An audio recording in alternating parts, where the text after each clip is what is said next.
पिछले 3-4 महीने से सैलरी का इंतज़ार कर रहे हैं, जिनमें विडो, ओल्ड एज पेंशन या माजूर तबका के जो लोग हैं पिछले 4 महीने से ये इंतज़ार कर रहे हैं कि हमें सैलरी जो है हमें मिलेगी। और सैलरी भी कितनी है नाज़रीन इकराम, 1000। और आप ये अंदाज़ा लगा सकते हैं कि 1000 में किसी का घर नहीं चलता आज के वक्त में।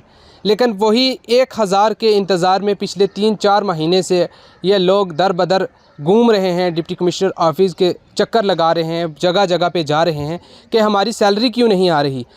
1000 रुपये में किसी का घर नहीं चलता, लेकिन उस 1000 पे बड़ी उम्मीदें होती हैं एक माजूर की, एक विडो की, कि शायद हमें 1000 मिलेगा, हमने अपनी चेकअप करवाना है या कुछ मेडिसिन लेनी है।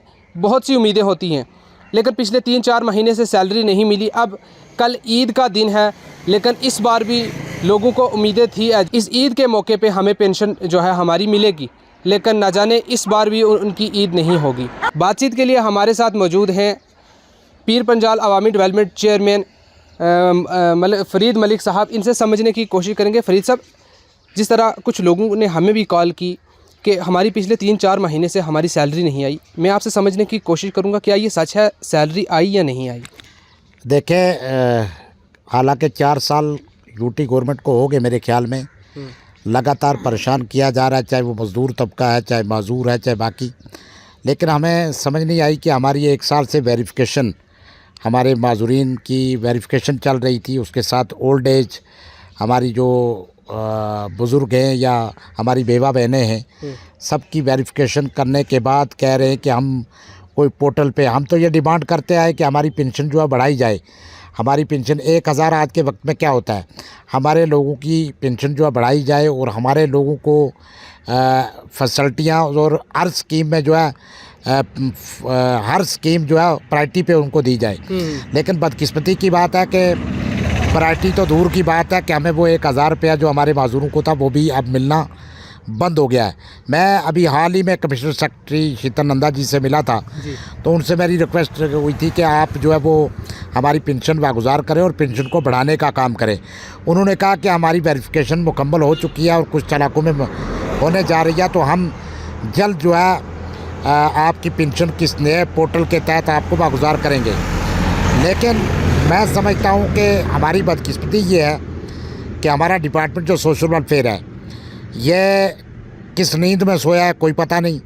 जो डायरेक्टर सोशल वेलफेयर जम्मू है, वो उनको बोलने का तरीका ही नहीं है। कोई माजूर बात करेगा या कोई और अपनी बात करना चाहेगा कि मैम हमारी पेंशन जो है वो नहीं आ रही है, तो उसका तरीका ही मैं देखूंगी। मैं मतलब वो जैसे कि बिल्कुल आराम से बैठी हुई हैं, उनको कोई इतना इल्म ही नहीं है कि माजूर तबका भी कोई होता है।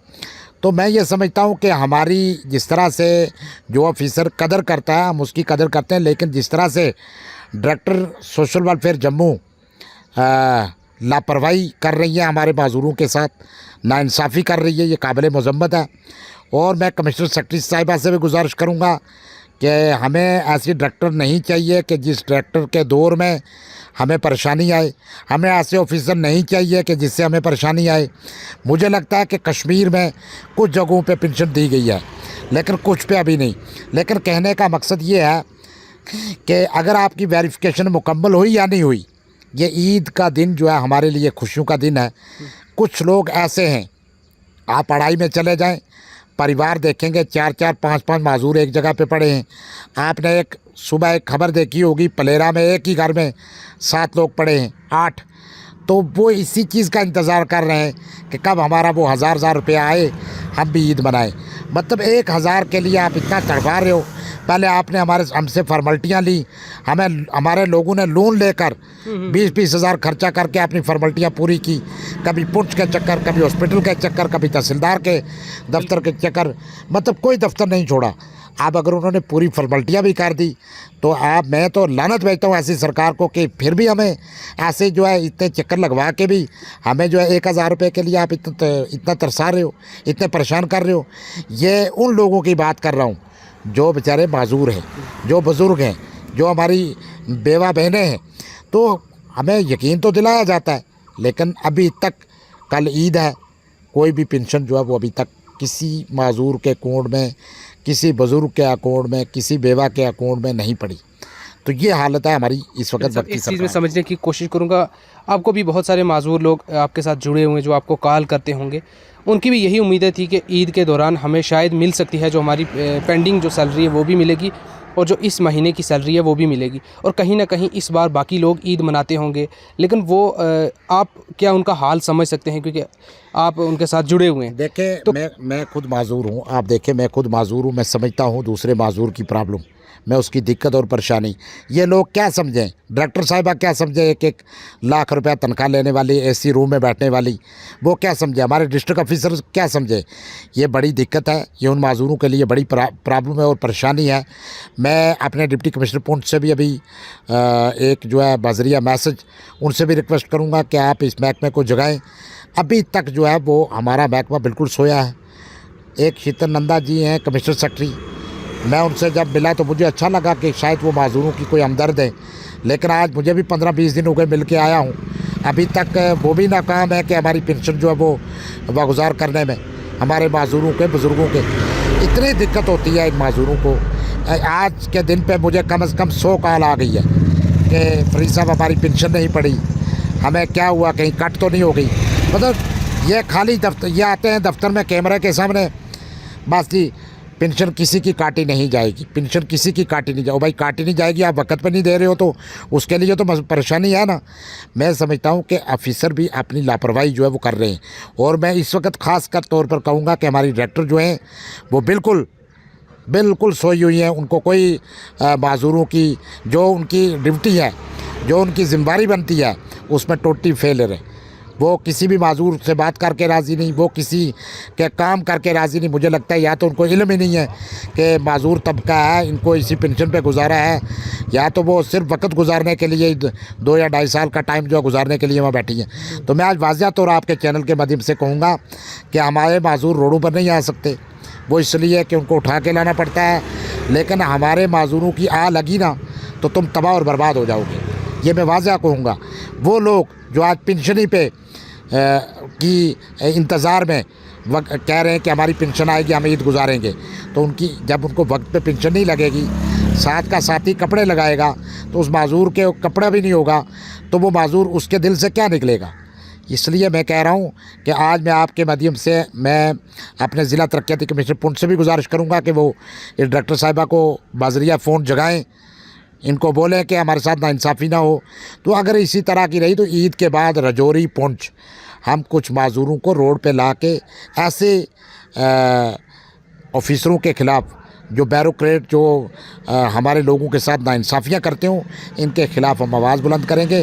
हम जल्द चाहेंगे, हम आज शाम तक ये गुजारिश करेंगे कि हमारे डीसी साहब भी बोलें और मैं कमिश्नर सेक्रेटरी साहिबा से कहूँगा कि फ़ौरी तौर हमारी जो आपने वादा किया है कि हम ईद से पहले पेंशन देंगे, तो आप हमारी पेंशन जो है वो वागुजार करें। हम तो पेंशन बढ़ाने की बात करते हैं, हम कहते हैं हमारे माजूरों को और फैसिलिटियाँ दी जाएं, हमें और स्कीम में प्रायोरिटी पे रखा जाए, लेकिन आप हमारा 1000 रुपया भी हमारे लोगों का जो है वो वक्त पे नहीं दे रहे हो। अगर वक्त पे हमें आपका 1000 रुपया नहीं मिला तो बाद में देने से क्या फ़ायदा। तो ये हमें दिक्कतें आ रही हैं। तो मैं बाजरिया फ़ोन भी कमिश्नर सेक्रेटरी से बात करूंगा, लेकिन हमें जो नाइंसाफ़ी हो रही है वो डायरेक्टर जम्मू की वजह से, नालायक डायरेक्टर जम्मू हैं, जिसकी वजह से अभी तक हमारी लोगों की जो है पेंशन, मैंने कश्मीर में रब्ता किया, बहुत सारी जगहों पे मिल गई है, बहुत सारी जगहों पे नहीं मिली है। लेकिन मैं हर जगह पे कहूँगा कि जो भी मुलाजम, जो भी ऑफिसर माजूर तबके के साथ नाइंसाफ़ी करेगा, हमारे बुज़ुर्गों के साथ नाइंसाफ़ी करेगा, आप देखेंगे हमसे इन्होंने डॉक्यूमेंट क्या क्या मांगे। हालांकि इनको चाहिए था कि सिर्फ डिसेबल सर्टिफिकेट मांगने के बाद माजूर से कुछ ना मांगा जाता, लेकिन उसके अलावा भी हमें एफिडेविट देना पड़ा बहुत सारी। मैंने कहा मेरा कोई माजूर नहीं जो दूर दराज का गाँव का जिसका 10-10, 15-15 हज़ार रुपया इन्होंने खर्च नहीं कराया हो। और किस तरीके से उन लोगों ने किस तरह परेशानी, इस परेशानी के दौर से वो लोग गुजरे। तो इसके बावजूद भी आप जो है आज वक्त पे हमें हमारे लोगों को परेशान कर रहे हो, ये काबिल बर्दाश्त है। और आइंदा आने वाले वक्त में हम इस सरकार के ख़िलाफ़ एलजी इंतज़ामिया को मैं गुजारिश करूँगा कि फौरी तौर पर डायरेक्टर जम्मू को हटाएं, साफ़ शफाफ इंतज़ामिया लाएँ जो आप वादा करते हैं। एक डायरेक्टर जम्मू की वजह से कुछ लोगों जो हमारे पेंशन होल्डर लोग हैं अभी तक नहीं मिली वो। अच्छा, फिर अगर यहाँ पे माजूर का तबका आपको पता है बहुत ज़्यादा अड़ाई में है, बाकी जगहों पे है, वो सिर्फ फ़ोन करके इतना पूछते हैं कि ये माजूर ज़्यादा कैसे हो गए। और भाई आप आए रोड पे, आप इधर पुंछ में हैं, मैं आपको गाँव में चक्कर लगवाऊँ। 2-3 गाँव ही ऐसे हैं जहाँ पे माजूर ज़्यादा हैं, जहाँ पे डफ एंड डम लोग हैं। पड़ालकोट में डफ एंड डम लोग हैं, बहुत सारी जगहों पे हाड़ी मोहल्ला में है, हड़ाई में है। तो आप सिर्फ वहाँ पे बैठ के फ़ोन और एसी की हवा लगाकर आप फ़ोन करती हैं कि मैं जो है पुंछ में ये ज़्यादा पेंशन होल्डर कैसे आ गए। तो मैं ये कह रहा हूँ कि ये पुंछ के साथ हमारे लोगों के साथ नाइंसाफ़ी हो रही है, और ख़ास करके डीडीसी बीडीसी जो हमारे नुमाइंदे हैं, हमें समझ नहीं आती, वो लोग भी हमारे हक़ में कभी नहीं बोलते। आज मैं गुजारिश करूँगा कि वो भी इस पे आवाज़ उठाएं, और ईद के बाद हम इंशाल्लाह इस पे एहतजाज करेंगे इंशाल्लाह। शुक्रिया बहुत।